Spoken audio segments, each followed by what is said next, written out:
Welcome to Egypt, the land of the pharaohs, the cradle of civilization. When I told people that I was coming here, the reaction was pretty much always the same.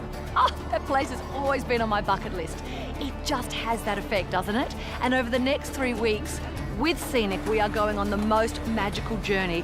We will go floating in the Dead Sea, snorkeling in the Red Sea. We're off to Petra in Jordan. We will bargain at markets. We'll meet the most extraordinary locals, eat yummy food. There is so much that we are going to see and do. And I really don't think I could have chosen a better place to start than right here, the Pyramids of Giza.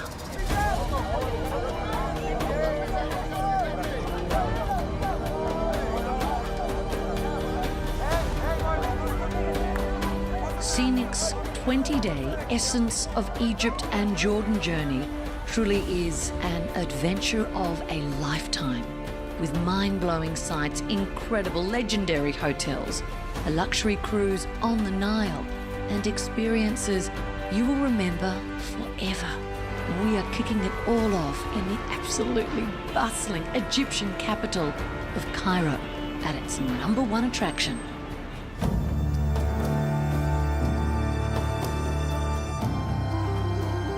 You know, it's really impossible not to be overawed by the sight of the pyramids.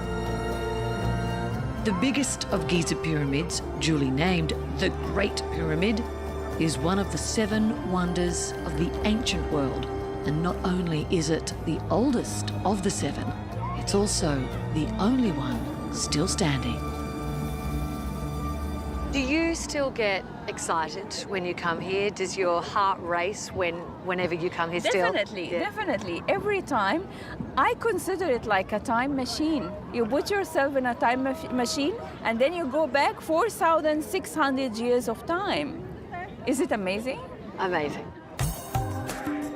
These mysterious structures loom large as a backdrop to the city of Cairo and as an emblem for ancient Egypt. You know, for many people, just being here really is the fulfillment of a lifelong dream. The 3 large pyramids were burial chambers for the most revered pharaohs of the time, and the smaller pyramids nearby house the tombs of their queens. Do you know, the most important to know that they didn't consider themselves as human beings. They considered themselves as gods. So the pharaoh, he was the god, divine king. That's why he made for himself a huge construction to be his burial, because he's a god, not a pharaoh. And another thing which is really interesting for the people to know, why pyramid shape? They consider that the pyramid shape is steps to heaven, which is the second life for them. While the pyramids do take center stage here at Giza, another revered relic of ancient times is just meters away.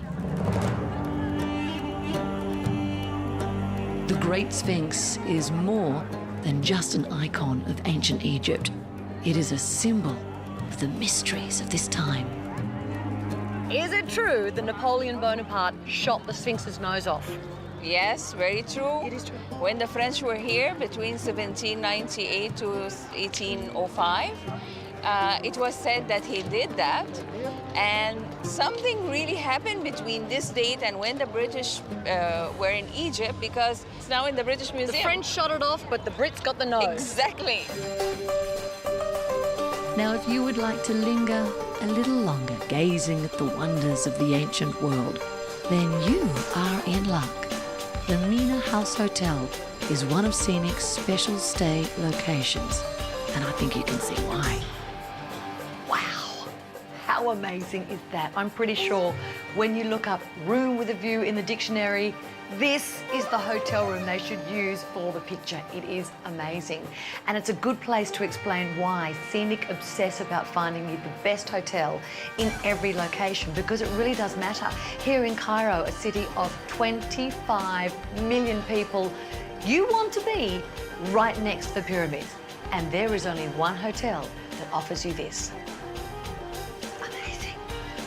But best of all, I think, Scenic have a pyramid view room for all of their guests.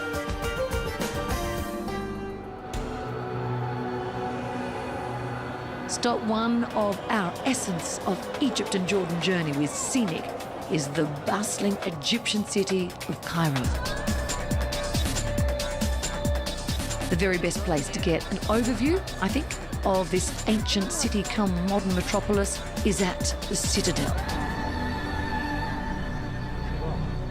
Originally constructed to protect the city and all of its treasures below, the Citadel complex houses one of Cairo's most famous structures. With its dome top, the Muhammad Ali Mosque dominates the city skyline.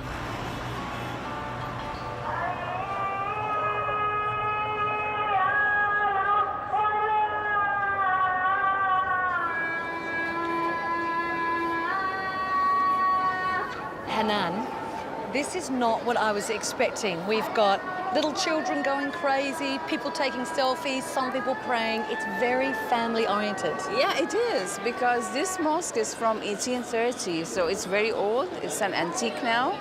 And people, they like to come to here, not because it's a religious spot, because outside and the gardens around, family spot, you know? And beside, they can visit also a mosque, which is part of our life. Tell me about this chandelier, it's beautiful. The chandelier, if you look at it, you will find it's very different. It was a gift from the King of France at that time to Muhammad Ali. So from King of France to the King of Egypt, especially for his new mosque. Now, most big cities of the world boast a national museum, but very few, if any, could claim the wealth of artifacts and ancient history that you will find right here. This is like the United Nations here. The reason that the Egyptian Museum is on every traveller's must-do list is because, quite simply, it is one of the greatest museums on the planet, not just because of its pharaonic antiquities collection, but also its Roman, its Greek, and the superstar draw card here is its King Tutankhamen's tomb collection. It is the only one of its kind in the world. The whole collection, intact, complete, inside.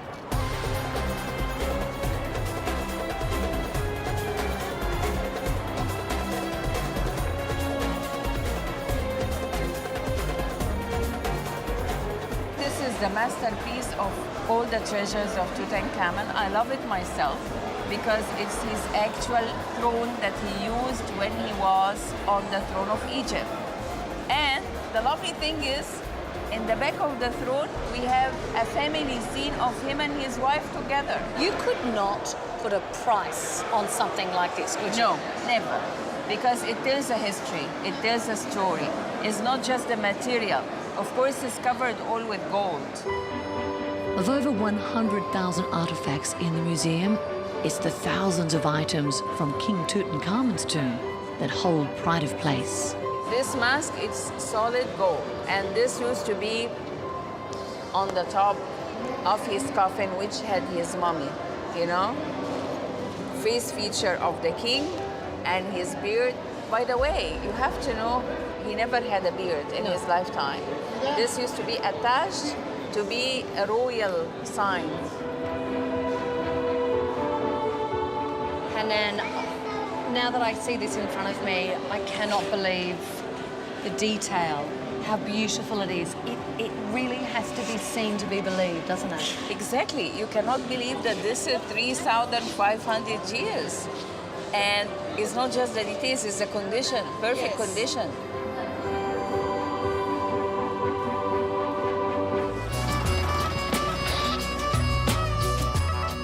Now, after a couple of days in Egypt's bustling capital of Cairo, we have moved on to Luxor, a place often touted as the world's greatest open-air museum, with the glorious Nile River running right through its heart. And as a base to explore this area's treasures, Scenic will have you at the very best address in the city. I want you to take in every detail of this iconic hotel lobby. Not only is the Winter Palace beautiful and historic, this is the Hotel of Legends. Everyone from Empress Eugenie of France to Agatha Christie to the British archaeologist Howard Carter have based themselves here when in Luxor. And it was from this royal staircase, no doubt standing somewhere around about here, that Howard announced to the world that he and his workmen had discovered the step that led down to the tomb of King Tutankhamen.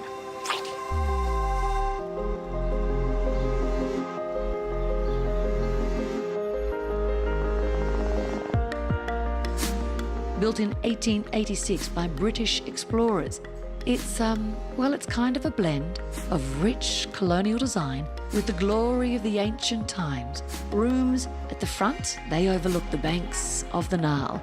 And at the back, century-old royal gardens. I loved wandering through these gardens. Across the road is the Mummification Museum.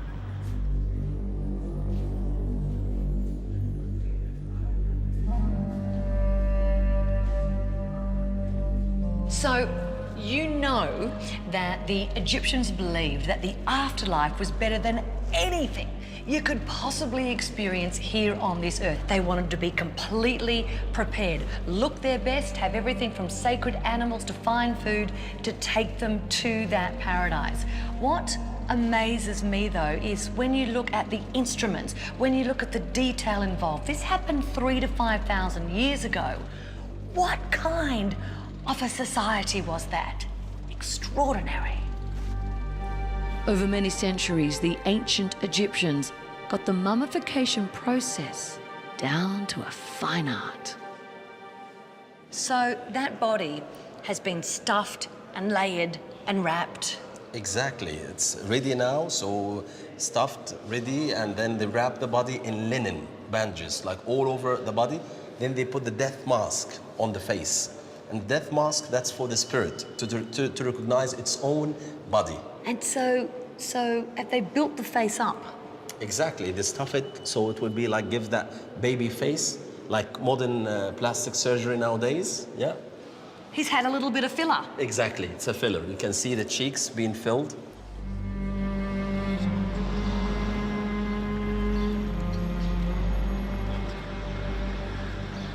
Well, it's at sunset that Luxor really shines, and I mean that literally, with feluccas gliding down the Nile and the grand sight of the Luxor temple lit up as the city's icon. Roaming this peaceful city at night, I have to say I do feel incredibly safe, and you will have a chance to interact with locals at the city's main souk. If I get these 4 things, what's your best price? Egyptian pounds. Egyptian pound. Tourist price is 1,500. Tourist price, yes. I give you Egyptian price because I don't know about that. I don't know. What about 600? Have it between you and me, 650. 650? You've got a deal. Let's shake on it. Yeah. Well, yes, of course, the shopkeepers will engage you, and yes, they are keen to make a sale. But hey, there is no hassling here. They are as polite as they are charming. Love the characters here. This scarf is beautiful. You beautiful, not the scarf. Shukran, shukran. Welcome. Nice to meet you. Lovely to meet you too. Okay.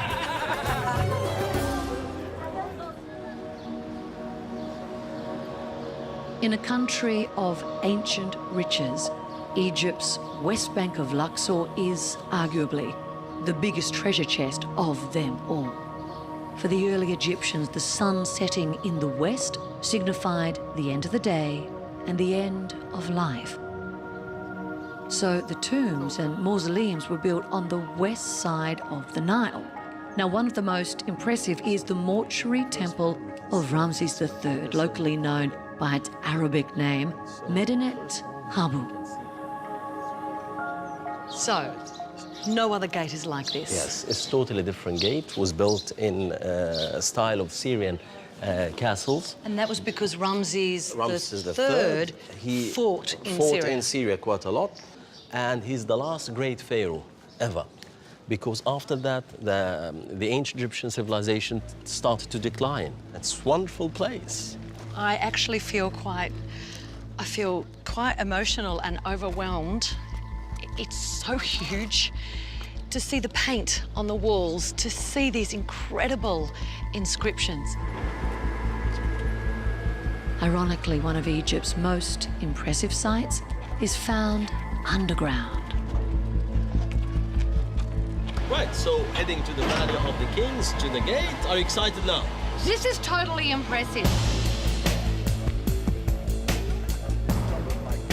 For more than 500 years, this valley served as the resting place for the rulers of ancient Egypt, now aptly named the Valley of the Kings.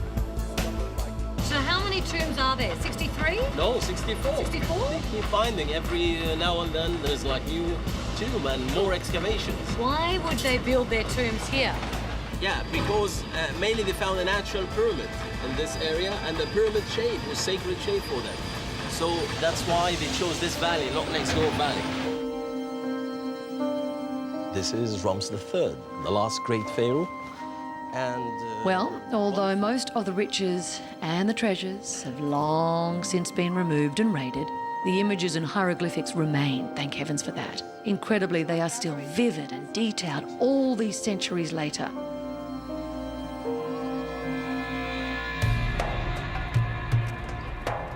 Across the Nile to Luxor's East Bank, and Karnak Temple is arguably regarded as Egypt's greatest monument after the pyramids. It's the largest ancient religious site on the planet, and it covers around 100 hectares.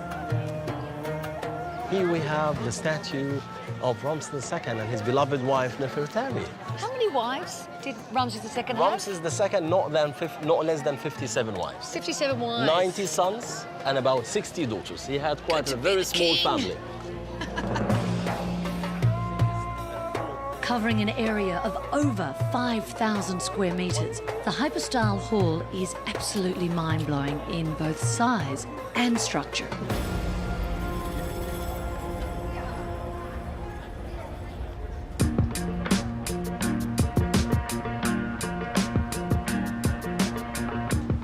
This journey with Scenic is the perfect blend of adventure and relaxation.